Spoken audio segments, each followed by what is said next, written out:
What is up, guys? Today we're going to talk about what it's like living as a crackhead, what it feels like in that life, what it feels like smoking crack.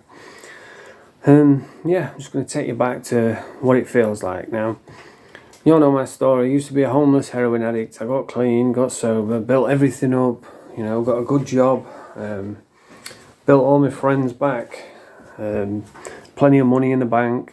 I worked my way up. I worked for years in a factory. It was horrible. 50, 60 hours a week, but I stuck with it. And then I relapsed and lost everything. So I ended up an alcoholic. I was smoking crack every day. I was on Valium, Xanax, pregabalin, gabapentin. And I was massively overweight, fat as a pig. And then I detoxed from all that cold turkey, and that's why I'm here today. Now, when I make videos, there's a lot of people that make videos on YouTube, but they'll twist it around and leave parts out, to make themselves look good, look better, because they don't want to look weak. But I don't care about none of that, I'm not about that bullshit. I tell it as it is, and when I make a video, it's not just some dude sat in front of a camera. I've been through years of homelessness, heroin addiction, half my life in prison. I've been to the depths of hell. So every time I make a video, you get all that. You get the passion from sleeping in abandoned buildings and waking up in doorways. So that's why I make videos. And it's not easy accepting that I was that guy, but I was. I was a drug addict. I was a thief. I used to steal from offices, computers, screens, shoplifting every single day. And it's not easy to accept that, but you have to change your thinking around. Now I see it as, well, I've served my time, and I'm trying to inspire people by making videos to show change.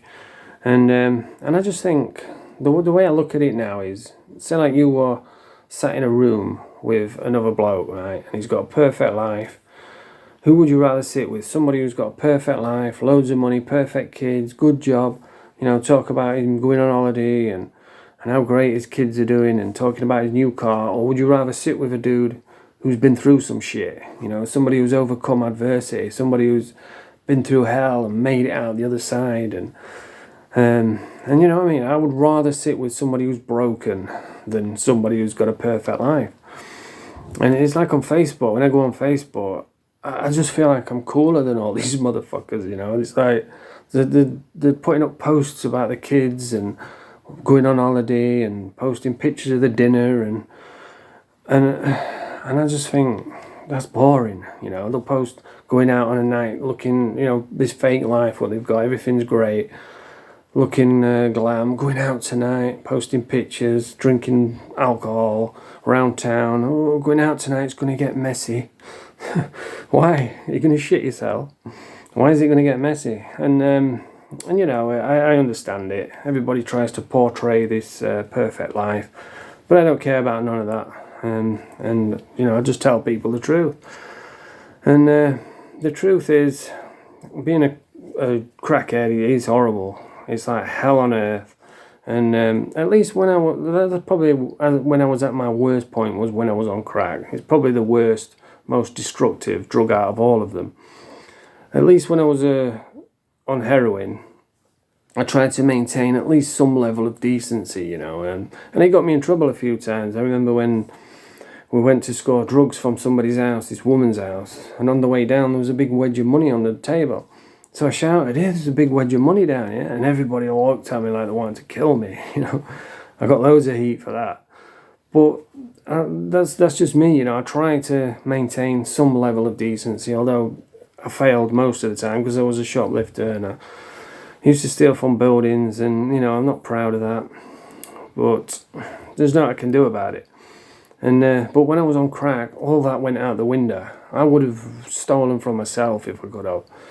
And just to put you there, like, I used to wake up every morning, and I wished I hadn't. I'd as soon as my eyes open, I would be like, fuck. I'd be hit with a wave of despair and misery, because I've got to go through another day of addiction, and I just couldn't take it anymore. I'd had enough. It was too much. And as soon as I opened my eyes, I used to cry because I just had enough.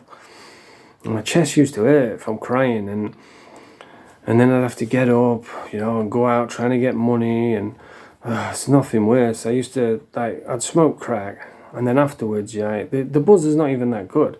When you first get the leak, for like 10 seconds, it feels nice. But then after that, you just start being paranoid. You start getting wired. You start feeling itchy and twitchy and sweating, and it's a horrible feeling. It's and I used to have to go out because all the crack had gone. Then I'd be wired. I'd be paranoid. I'd be sweating, and I'd have to go out shoplifting whilst I was like that. And it was horrible. I remember going in places like Morrison's, and I was fat as fuck. That's probably why I didn't get caught, because they just thought, well, this fat cunt's not going to steal now, and if he does, he can't run away.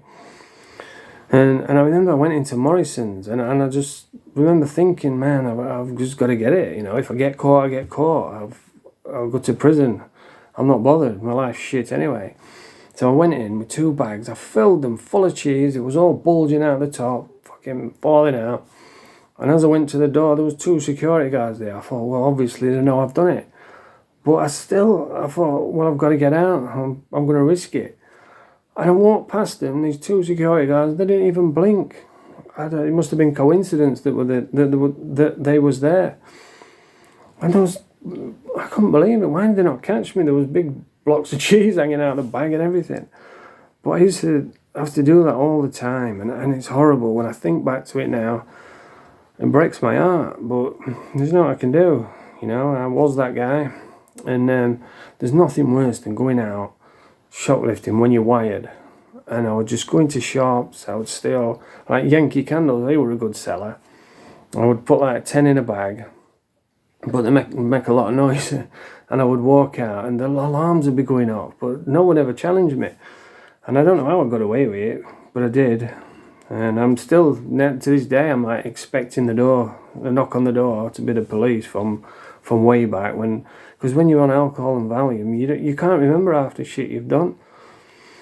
And I did get caught when I was nicking Yankee candles.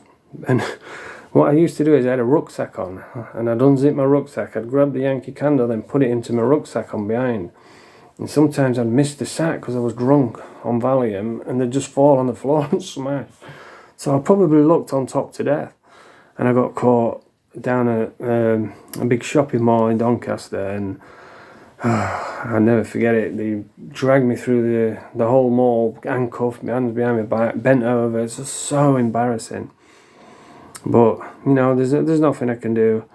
But yeah, it's not even a good buzz. It's alright for like 10 seconds, and then you just feel wired, and you just feel paranoid, and you just feel crap, you feel twitchy, and you don't feel comfortable. So that's why you have to get some more. So you end up doing things that you wouldn't normally do. And even now, there's things that'll just come to me, and I'll be saying, oh, fuck, I did that, didn't I? I can't believe I did that. You know, memories coming back to me of when I've like gone into office blocks, rummaging through drawers, and it's hard, you know. And I think that's what sets me apart when I talk about this sort of stuff on YouTube, you know, because it's genuine. I'm not trying to impress no one. But I have to tell you where I was to where I am now. And it's like night and day. It's like with that Scotty G. When I see videos of him when he was off his head, he was like incoherent. He had bloody crap stains up the back of his pants. He was in a terrible state. And you see him now talking like normally, you know, and it's like, wow, he's just a normal guy. And I think, is that what I look like? I mean, I've never shit myself, but you know, do I used to look like that? Was I a gibbering mess? And now I can talk properly. It probably looks like night and day, you know. It probably looks crazy to somebody looking in. But yeah, that's what I do. I make videos trying to motivate people. Because if I can come back from that, smoking crack, fat as a pig, you know, waddling around the streets, an alcoholic mess, then anybody can, because there's nobody any worse than I was. And it's not easy, like, going back to those times and thinking about walking around shops trying to steal. And I remember I used to rob video games. And my little trick was, I used to pick video games up, put them down my top. I used to go into the toilet, because there was in like a plastic case with a tag inside. So I would take them in, go into the toilet, stash them in the roof, in like there was like a bits where you could open the roof and put them in the roof. And then I would walk out, and if no one challenged me, I would go back like an hour later, go into the toilet, smash the thing open, take the tag out, and then just walk out. But I did get caught for that. And I remember the security guy came up to me and he says, "Oh, Call of Duty, good game that." I thought, fuck, it's on top. He's found all those other things what I'd nicked, because obviously I had to. I don't know how he knew I was putting them in the roof though, but he found all the empty cartridges, big plastic cartridges. But anyway, that's the video for today. I'm not glamorizing shoplifting. I'm not boasting about being a good thief. I'm not. I'm a terrible thief. I'm deeply ashamed and embarrassed of what I used to be like. But I have to, I have to talk about it to show you how bad I was. And if you can, with the right mindset, with the right attitude, you can change your life, because I have, and I've lost all this weight. I'm still not there, but I'm ongoing. I still struggle with anxiety, and I want to move forward and start doing lives and podcasts. And people offer to do it all the time, and I knock it back because I'm struggling with anxiety. But I am working towards getting better. I'm just going to go out now on the old electric bike. And I went out the other day, I think 2 days ago, and it was all cordoned off. Someone had been shot just down the road. I mean, it's a tough place to live in, Doncaster, And I'm embarrassed, to be honest, how tough it is in Donny now. I mean, the guy got shot 3 times. I've seen the video of him on the floor, pissing blood, gunshot wounds. I know him as well. I don't know him personally, but I do know him. Yeah, I think he's survived. He's in the hospital now, but that's what it's like in Donny. It's tough now. But anyway, yeah, I'm going to whiz out on my bike, get some exercise, and I'm going to start trying to integrate back into society and talk to people, and get back to being a normal human being. People don't understand, when you get clean, you have to put yourself back into society, all the things what you've forgot, and you've been away from it all for so long that it's all foreign to you now. It's all new to me. So, but anyway, that's where I'm at. That's the video for today. If you like this video, press the thumbs up, subscribe to the channel. Yeah, go pop.